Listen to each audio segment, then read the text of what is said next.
Ito na yung sagot sa tanong. Ang sabi niya kasi nalugi daw ba kami? Hi mga kataladi, good evening. So for today's video, ang gagawin natin is i-replyan natin or i-explain natin or mag-i-explain tayo sa comment with regards to doon sa content na ginawa ko sa pagtatayo or paggagawa ng karinderya business dito sa Pinas. Ipapakita ko na lang sa screen yung screenshot, yung kung anong vlog yun or kung anong content yung ginawa ko na yun sa comment na yun or yung pinag-commentan nila.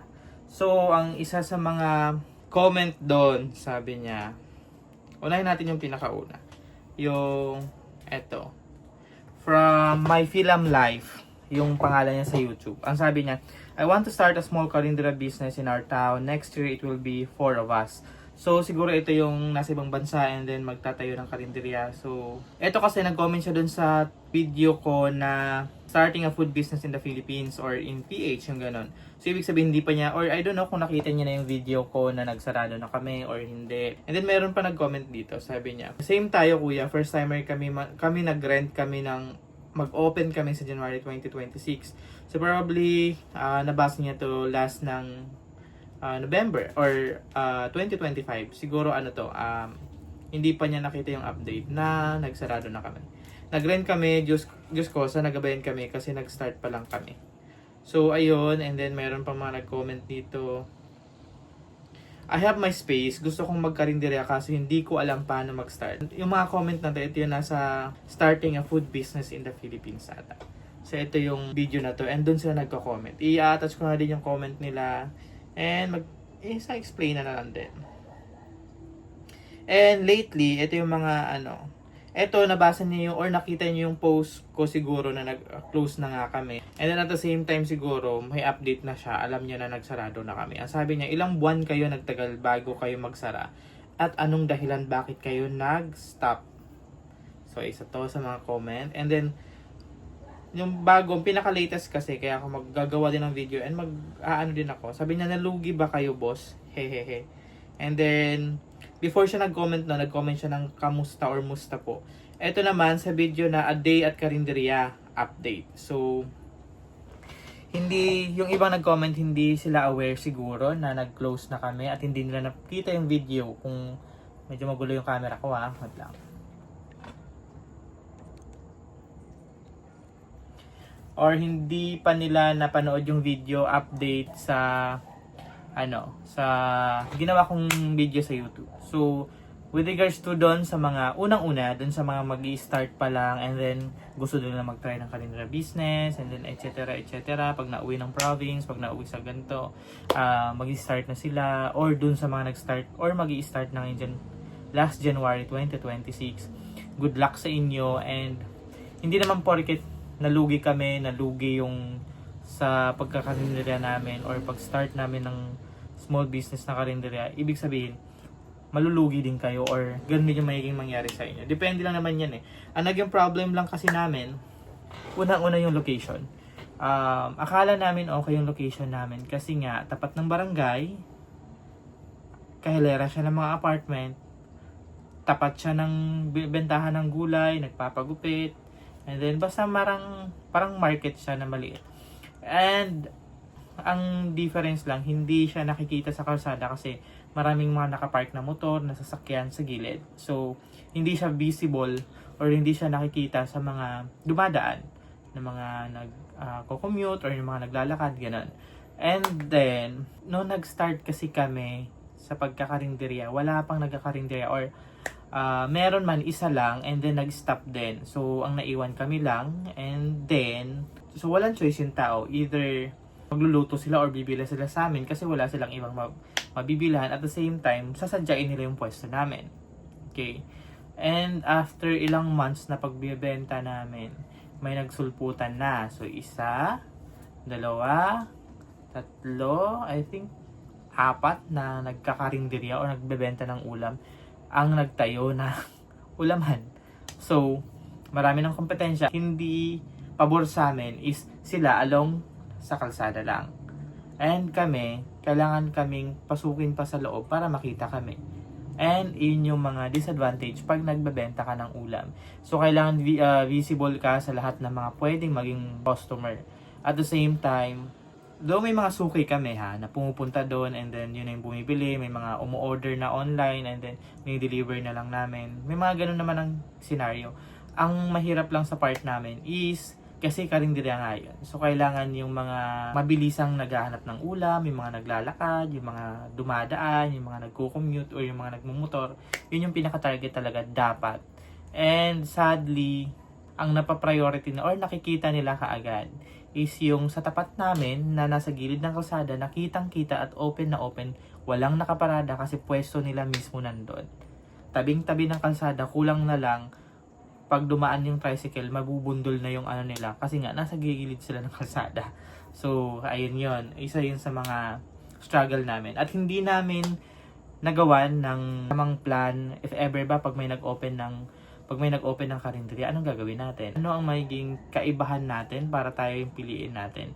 Or tayo yung piliin ng tao instead of them. Ganon. So, wala kaming ganon. And kayo, kung mag-i-start kayo, siguro much better na may mga ganon kayong plano na if ever pa pag may naging kompetensya ko, ano ang gagawin ko? Or ano ang lamang ko sa magbubukas? Mura ba ako? Masarap ba ako? Or masarap yung binibenta ko? Malalaki ba yung servings ko? Mga ganon. Yung mga ganong maliliit na bagay. Pero sa customer kasi medyo ma-appreciate nila yon. Pag yung mga masasarap-sarap yun, ma-appreciate nila yon pag galante si customer. Yung sa area ko kasi, hindi ganon kahalaga yung sarap. Ang importante sa kanila is yung mura, maraming serving, at the same time, mabilis nilang makita at mabilis nilang madaanan. Hindi sila yung tipo na sasadyain yung ganito kasi nga, doon na sila sa mura, saka doon na sila sa marami ang serving. Ang difference namin kasi, sa amin yung serving namin, nasa 75 to 80 pesos. Yung mga laman na karne-karne yon. And then yung gulay naman like chapsuy. Yung gulay. Hindi naman ganong kamura yung gulay. So, wala kaming choice. Ganon yung presyuhan namin. And ganon yung kaya naming ibigay at hindi namin kayang bababaan yun. Kasi yung mga ginagamit naman naming ingredients, hindi naman din siya putyo-putyong ingredients lang. So, yun. Isa yun sa mga reason kung bakit kami nag-close din. Isa sa mga reason namin. Kasi nga wala kaming proper planning kung ano ang meron kami sa iba. Diba? So, isa na yon. And then yung location, isa yun sa nagpatumba din sa amin. And then, isa pa, tapat namin is nagbebenta ng gulay, nagbebenta ng karne, nagbebenta ng isda, nagbebenta ng lahat. Diba? So, though may perks yun, and then at the same time, may disadvantage and advantage yun. Disadvantage sa amin yun kasi they rather na piliin ng magbumili na lang ng gulay tapos sila na magluto. Ang advantage naman namin, kung tamad sila magbili ng gulay at medyo namamahalan sila sa gulay, instead of bili sila ng mga gulay, ng isda, ng kung ano-anong karne dyan, bibili lang sila ng gulay sa amin. Isa yun sa mga advantage. Isa din sa disadvantage naman namin is yung serving namin is 80 pesos, 70 pesos. And then pwede naman silang bumili ng gulay na gantong halaga, patingi-tingi, and makakaluto na sila. And kung marami sila, perfect sa kanila yon. So ayun yun. And tatanong ilang months kami bago nagsara. Nag-start kasi kami ng May na kami na yung nagbebenta doon. Pero sila tita nag-start doon sa karinderya kasi nirent na namin yung place by February. So February, March, April kasi nag-close yun buong buwan ata. So February, March nag-open na yun, pero hindi siya totally bukas talaga na bukas na whole week. May time na nagsasara, may time na ganun lang. And then, hindi pa namin siya naayos ng ganun kaayos. So, wala pang design, wala pang arte, wala pang kung ano-anong gamit. Kasi nga, parang soft opening lang yan eh. So, ayun na. And then, nag-start kami ng May. So, okay na yun, operational na yun kasi wala na kaming pasok noon. And then, dire-diretso na yun. So, May, June, July, August, September, October last week or second week, basta ganun, month of October, doon na nag-start yung aming, wala na. Pero by the month of September, medyo nag-i-struggle na kami kasi yung rent, sobrang hirap ng abutin. Yung rent, though yung bills like yung kuryente, tubig, nababayaran naman namin sa kita. Pero yung rent ng space, yung space na rentahan namin, medyo tagilid na kami doon. So, ang ginagawa namin, instead na kumukuha doon sa natatago yung mga puhunan na nalalabas din, and then naglalabas na kami sa sarili namin pera, yung ganon. And September yon, and then pagdating ng October, nagkasakit si tita, and si tita yung nagluluto talaga. So kami parang sub-sub lang kami dun sa kung ano yung mga gagawin namin, kung may mga kailangan prito-prito, yung mga basic na lulutuin lang. So, nagkasakit si tita and bawal siyang mapagod. And ang ginagawa kasi ni tita is maaga siya nagigising, and then niluluto niya na lahat ng umaga. And then kasi nga, sunod-sunod na yun eh. Pagdating kasi ng 10, dire-diretso na yung bili ng tao, and wala na kang time magluto. And kami naman, nagigising kami ng 6 or 7, then dun kami nagluluto kung ano yung mga piprituhin, magsasangag, magpiprito ng kung ano-ano, kung may mga kailangan lutuin, yung ganon. And then, ayun nga, nagkasakit si tita, nagkasakit ako, and 3 weeks nagsara yung, kumbaga yung October, parang hindi na kami nagbukas eh, basta 3 weeks nagsara yung tindahan. And sa loob ng 3 weeks na yon, may mga nagbubukas na din na ibang nagbebenta ng ulam. And sa loob ng 3 weeks na yon, nagkasakit nga kami and pumasok kami sa bazaar. Nag-start kami ng bazaar. 3 days bazaar yon sa isang public hospital dito. So, nabawi namin. Yung nalugi namin dyan sa pwesto namin na araw. Yung medyo nalugi namin na pambili ng puhunan. Kasi nga nagkasakit kami na wala naman kaming savings. Wala kaming naitabi doon kasi nga ang ginagawa namin kinita pang puhunan and then pangbayad ng bills, so wala talagang pang savings.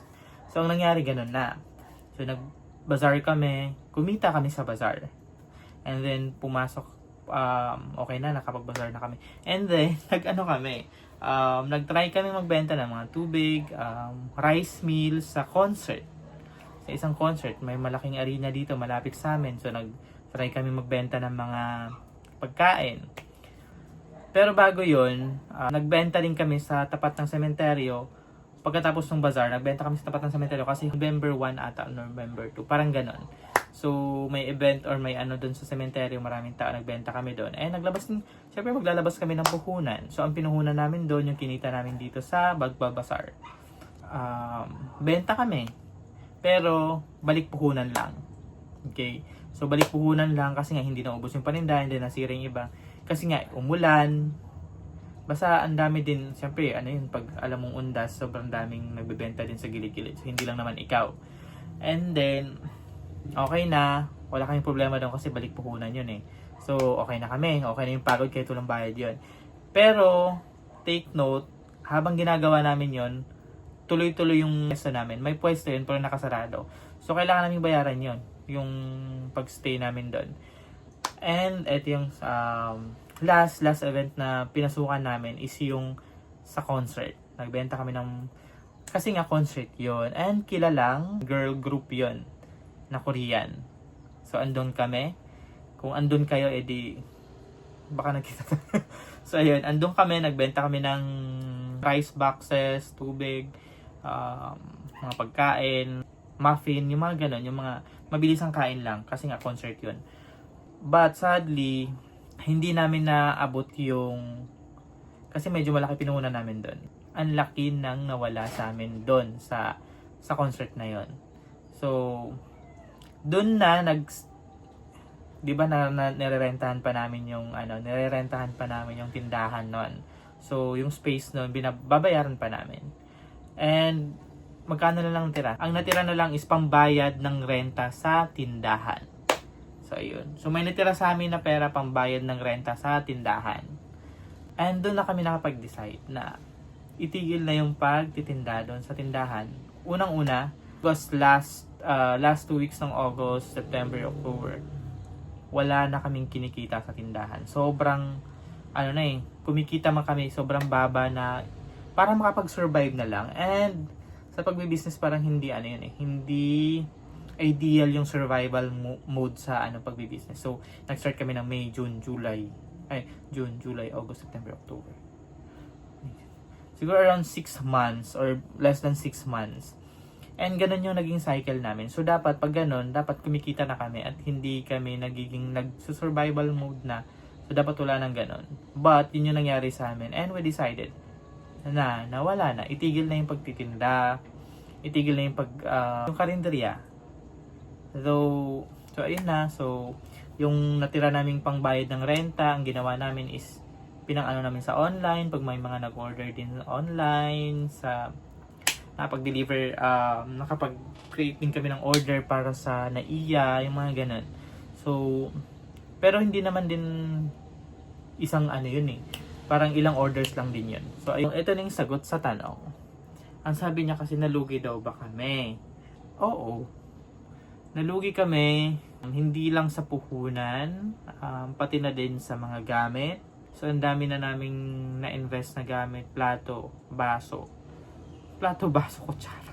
Doon nagagamit naman yan. And then yung mga design, at the same time yung mga, basta marami din gamit din yun. And ang naging mali lang siguro namin, lahat kasi kasi nag-work kami, and then yung kinita namin or natira or nakuha namin pera, binuhos namin doon. And naging zero kami. So yun lang. And now, so yun lang. I-share ko lang tong experience na to. And thankful kami doon sa lahat ng mga naging part nung karinderya journey namin. Sa mga taong tumulong, sa mga taong laging andon, sa mga taong sa lahat. Sa lahat sila tita, sila tito, sila yung laging magang gumigising. And then sila Diche, sila Mami Che, sila Kuya Nathan, sila Camille, lahat ng tumutulong. Sobrang grateful kami doon. And balang araw makakabawi din kami. So, ayun lang, ganun talaga yung business, ganun talaga yung buhay.